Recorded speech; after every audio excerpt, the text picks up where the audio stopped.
Hey, this is Chris. Now, a question we get quite often from clients is, should I add some active funds into my portfolio to sit alongside the low-cost indexed part? Does it give me some sort of diversification benefit or access to the best of both worlds? And my answer to that question is no, it doesn't. The reason for this is most active funds own the exact same underlying holdings that you get in an ETF, maybe just in slightly different weights. So you might be slightly overweight BHP or underweight CBA, for example, but you own the same companies, and if you have a few active funds in there, they'll probably cancel each other out and pretty much own the index anyway.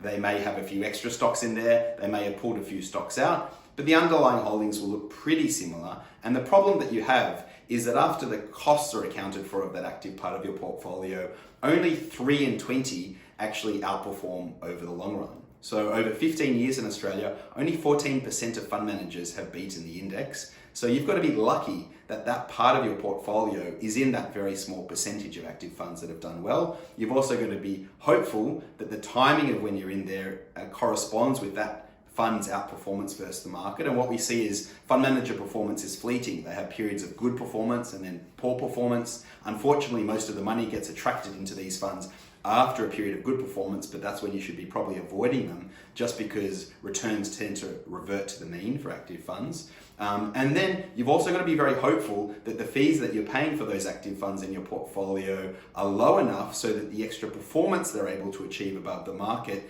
isn't completely eroded by what they charge you.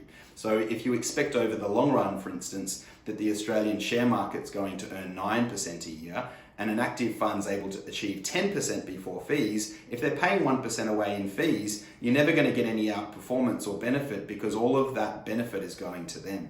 So an active fund, unless it's charging more like 0.5% per year, it's going to be very difficult for them to give you any outperformance, even if they're able to beat the market. Now, all of that aside, if you do really want some active funds in your portfolio, I would say these days there's a better structure than what there has been in the past. Typically, I know a lot of people have invested into listed investment companies or LICs.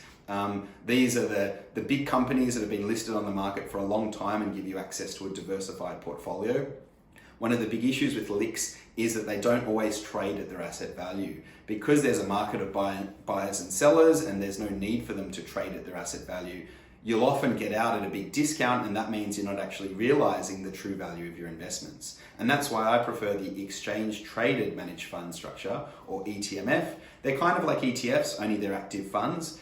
You won't get the transparency of an ETF and you'll probably get higher costs, but at least what you get is the true reflection of the asset value when you get in and out. And that's why I think if you're going to have active funds in your portfolio, at least have that structure where you're going to get a better price coming in and out, a price that more clearly reflects the underlying securities, and that's going to give you more confidence to be investing in that structure for the long run. However, all of that said, there's really no need to have active funds in your portfolio at all. And in some of the other videos down below, and in the blog article, which I'll post down below, I give you more of an indication of why that's the case and why you can stick purely to index ETFs and outperform the majority of people over the long run.